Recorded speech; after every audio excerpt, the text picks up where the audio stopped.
Oke teman-teman, di sini untuk sebentar ini kok. Oke, ini kayaknya nggak kelihatan ini kok, soalnya kotor banget nih. Saya terangkan dulu ya. Oke, untuk Honda Vario, posisi top kompresinya itu ada pada ini ada garis. Ini ya, ini ada garis. Kelihatan ya, di sini juga ada garis. Teman-teman sejajarkan aja sama permukaan ini. Otomatis sudah berada di posisi TMA atau top kompresi. Jadi untuk gampangnya ya, ini posisikan aja seperti ini sejajar dengan ini permukaan ini, kemudian cek headnya, tabnya sudah keadaan renggang semua apa belum. Kalau sudah renggang berarti ini posisinya ada berada di top kompresi, seperti itu ya cirinya. Ini sudah renggang, ini juga sudah renggang, berarti otomatis sudah di top kompresi.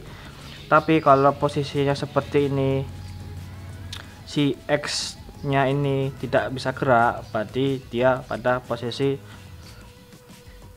langkah buang, seperti itu ya.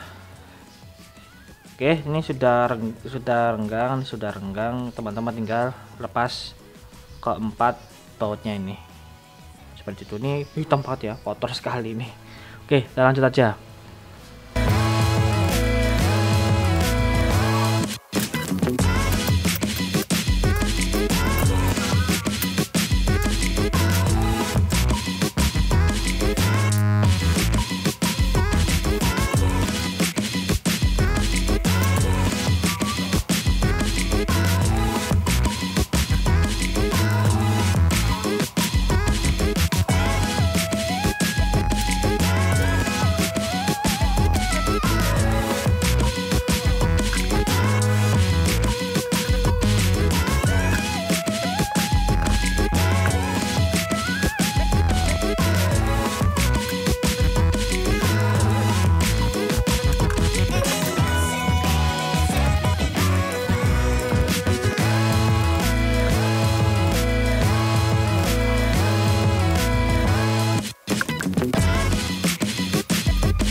Oke teman-teman,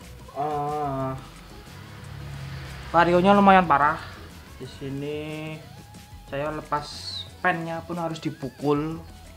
Ini bener-bener telat beli, bener-bener olinya kehabisan. Sampai si bagian pen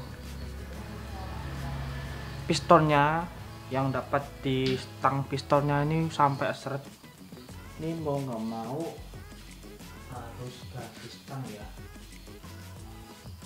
mau nggak mau. Itu nanti kita lihat aja, ya. Kemudian untuk piston wajib ganti, ini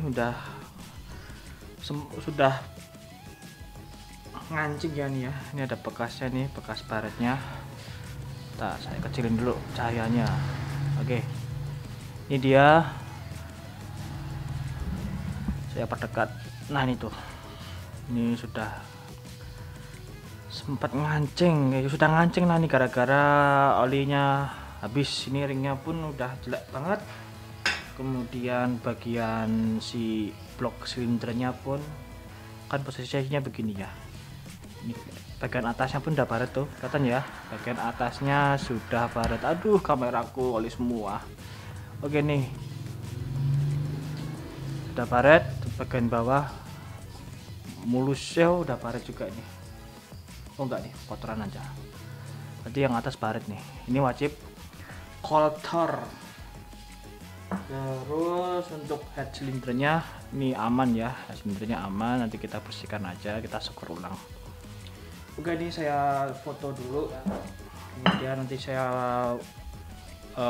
laporan dulu sama yang punya motor, enaknya gimana. Oke, nanti kita langsung lompat aja ke bagian pemasangan ya. Nanti kita bersihkan dulu semuanya. Apalagi ya, kita bersihkan dulu aja semuanya. Ini kemudian kita cuci-cuci, kemudian kita pasang lagi, dan nanti saya jelaskan apa aja yang nanti diganti sesuai dengan kerusakan yang ada. Oke teman-teman, kita langsung lompat aja. Oke teman-teman, di sini saya akan melanjutkan lagi pembongkaran vario ya. Kemarin terakhir kan kita terakhir kita melepas head dan blok silindernya. Ini saya ambil dulu gombal-gombalnya nih. Oke, seperti ini sebagian sudah saya bersihkan. Bentar kok gelap. Oke, di sini sudah sebagian saya bersihkan, dan ini saya nyambung ke bagian service DVD ya. Cuma nanti videonya saya pisah, entah itu sudah diupload atau penguploadannya itu setelah video tutorial belah mesinnya si vario ini selesai. Jadi ini setelah saya cek, ini lanjutan yang pembongkaran CVT ini kan dual, bukan dual sih, aus. Ini aus nih, bagian ininya aus nih. Bagian ini aus ini kalau dipaksa dipasang lagi, nanti gejalanya yang pertama adalah trouble. Yang pertama, saat teman-teman pencet dinamo starternya itu, nanti dia kadang nyangkut. Maksudnya itu nyangkut tuh kadang bisa muterin si kruk asnya, kadang ngelos seperti itu ya. Kemudian trouble kedua adalah pada saat dipakai dia kadang mau jalan kadang enggak, karena sistem pulinya jadi muter di tempat seperti itu teman-teman. Jadi ini mau nggak mau harus dibetulkan. Oke teman-teman, seperti itu ya. Jadi ini memang harus wajib diganti. Dan sayangnya untuk crankshaft atau kruk as Honda Vario 110 ternyata tidak menjual pisahan ya. Maksudnya pisahan itu sisi kanan atau sisi kiri kruk asnya. Jadi memang harus ganti satu set bandul kanan kiri utuh beserta stang-stangnya. Kemudian setelah saya cari-cari kruk asnya, ternyata barangnya itu barang goib. Jadi saya udah tanya di bengkel umum langganan harus inden, dan indennya pun ternyata nggak pasti barangnya ada atau tidak. Saya cari di Ahas pun juga sama, barangnya juga inden, tapi pihak Ahas tidak menjamin barangnya akan ready stock atau tidak. Jadi untuk kesimpulannya, untuk kruk asnya si Honda Vario 110 itu barangnya goib. Jadi memang agak susah untuk mencari kruk asnya.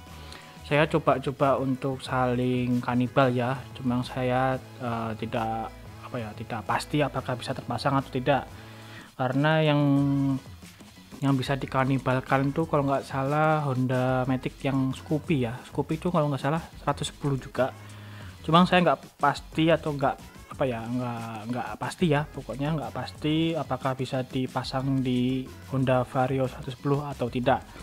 Jadi ini kesimpulannya, saya mau nggak mau harus membetulkan yang aus tersebut ya, seperti itu, dan otomatis setangnya ini tidak bisa diganti. Alasannya apa? Alasannya nanti saya jelaskan ketika kruk asnya sudah terlepas. Seperti itu. Dan apa lagi ya, di sini saya agak susah juga sih untuk membetulkannya, karena percuma asnya yang ini, yang trouble-nya itu sudah dibetulkan, tapi bagian stangnya itu yang dapat pen pistonnya itu tidak bisa diganti, ya percuma aja. Lagi pula ganti kruk asnya pun barangnya sudah susah, mau cari yang bekasan pun saya juga ragu apakah itu barangnya barang bagus atau tidak. Semisalkan stangnya masih bagus, terus kemudian kondisi asnya masih bagus tapi tidak balance, ya sama aja. gitu. Jadi saya ragu juga ya, mau nggak mau ya opsi terakhir sih hanya membetulkan as yang rusak itu. Nanti kita belah, kita coba masukkan ke bengkel bubut apakah bisa dibetulkan atau tidak. Nanti saya masukkan bengkel bubut yang agak sedikit sedikit lengkap alatnya. Nanti kalau di Jogja tuh yang lumayan lengkap bengkel bubutnya itu, alat-alatnya tuh di MBG ya. Nanti saya coba ke sana apakah bisa dibetulkan atau tidak, seperti itu. Nanti kita langsung ini bagian part CVT-nya kita lepas lagi. Kemudian kita langsung proses pembelahan mesin ya. Nanti banyak, nanti saya terpaksa keadaan terpasang saja, nggak usah dicopot karena nanti tambah merepotkan juga ya.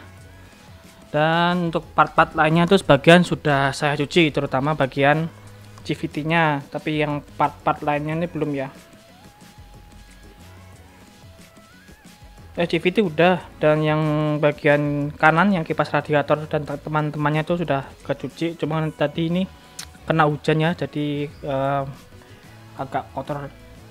Nanti saya cuci kembali seperti itu. Untuk bagian headnya belum saya bersihkan, nanti saya bersihkan juga. Oke, kita langsung proses pembongkaran atau belah mesin si Honda Vario 110 ini. Nanti yang kita belah ini ya. Ini kita belah ya, ini sama ini dibelah. Tes seperti itu. Apalagi ya. Ini sama ini nih mountingnya nih, mounting engine-nya atau mounting dudukan mesinnya, nanti kita coba juga. Semoga nggak ada trouble lagi selain si bandulnya ini ya. Oke, kita langsung proses pembongkaran saja. Oke teman-teman, di sini mesinnya sudah kita jungkir balikkan. Sebelum melakukan pembelahan mesin, teman-teman jangan lupa melepas stander tengah. Ini jangan lupa dilepas stander tengahnya, kemudian engine mountingnya. Setelah itu kita langsung belah saja ya. Sini kita coba belah, kita lepas baut-bautnya. Mari kita lakukan.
Oke, speed lover. Di sini saya akan menjelaskan kenapa di kruk as Matic Honda itu kita tidak bisa mengganti stangnya. Ketika stangnya sudah rusak, kita tidak bisa mengganti stangnya saja, harus satu utuh kruk as atau crankshaft. Alasan yang paling simpel adalah ini.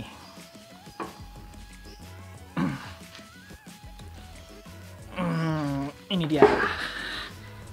Kita tidak bisa melepas pen pistonnya, pen kruk asnya. Ini dia. Pen kruk asnya ada berada di dalam cover ini. Bentar ya, kelihatan nggak sih? Nih, terangin aja lah. Oke, ini dia. Maaf ya, terang banget ya. nih ada di dalam pennya ini. Kenapa demikian? Karena ini ada cover ya. Kalau teman-teman perlu tahu, ketika kita ingin melepas pennya ini, kita harus melepas pertama ini gigi ini. Kalau di montor lain sih nggak ada giginya ya, tapi kasusnya di kruk asnya Vario, pertama teman-teman harus melepas ini, melepas kruk asnya. Nah masalahnya untuk melepas pennya ini teman-teman harus melepas covernya ini. Nah ini covernya ini adalah cover pompa oli. Jadi ini dia modelnya pompa olinya seperti ini. Jadi selama kita bongkar kita tidak menemui pompa oli pada umumnya karena oli bersirkulasi berdasarkan efek sentrifugal ya. Jadi oli tertampung di dalam covernya itu, karena ada efek putaran pada kruk asnya itu, oli akan masuk ke dalam lubang ini. Ada lubangnya ya, di dalam pennya ada lubangnya. Dia langsung tembus ke bagian big end-nya ini ya, pen besarnya ini, untuk melepasi si stangnya ini. Seperti itu. Nah, ketika kita mau melepas lakernya ini, teman-teman harus melepas ini covernya. Nah, covernya ini sekali lepas itu rusak dan tidak bisa dipasang kembali. Itulah kenapa kruk asnya si Vario 110 atau Matic Honda tidak bisa diganti stangnya saja, karena faktornya sepele. Karena ini nih, ini biang keroknya ini nih. Entah kenapa kok kruk asnya Honda Matic didesain seperti ini, saya kurang paham juga. Ini hanya ya merepotkan saja ya, merepotkan kita untuk mengganti stang seperti itu. Nih kita harus melepas ini tuh, harus melepas ini juga. Seperti itu ya. Jadi kalau teman-teman yang belum paham silahkan komen aja di bawah, nanti saya jelaskan secara tertulis ya. Mungkin kalau teman-teman nggak jelas penjelasan saya lewat video, nanti teman-teman tinggal tanya aja lewat kolom komentar. Itulah kenapa si kruk as tidak bisa diganti stangnya, harus ganti utuh seperti ini. Ini sangat merepotkan saja ya. Jadi teman-teman yang punya Honda Matic harap hati-hati ketika penggantian oli secara berkala. Jangan sampai olinya kasatan, jangan sampai olinya telat. Kalau telat jadinya seperti ini, mau gimana lagi. Memang sini harganya murah, barunya tuh 500 ribuan kalau salah. Kayaknya 500 sampai 600 ya untuk setiap tipe motor, berbeda-beda sih kalau Matic Honda itu. Seperti itu. Oke, di sini nanti saya akan coba membetulkan asnya ini. Ya, sepele sekali sih ini, dual ini. Ini nih bagian ininya nih. Ini los ini. Aus. Seperti itu. Apalagi ya, udah ya. Aduh, pembongkaran belah mesinnya sampai di sini. Nanti kita lanjut ke bagian penyelesaian kruk asnya nanti bagaimana. Ini semoga aja bengkel bubutnya bisa memperbaiki asnya ini, si asnya ini ya, semoga aja. Oke, kita langsung lompat ke bagian penyelesaiannya ya, seperti apakah bisa dibetulkan atau nggak tahu mau gimana lagi caranya ya, karena ini barangnya udah goib. Nanti saya tanya lagi. Sebenarnya sih sama yang punya motor dibongkar aja, kemudian mau diganti, tapi karena duitnya sangat terbatas sekali, akhirnya kita hanya membetulkan si asnya ini. Cuma nanti kedepannya nggak tahu lagi mau gimana lagi, ini bisa dibetulkan atau tidak. Semoga aja bisa dibetulkan. Oke teman-teman, kita langsung lompat aja tanpa basa-basi.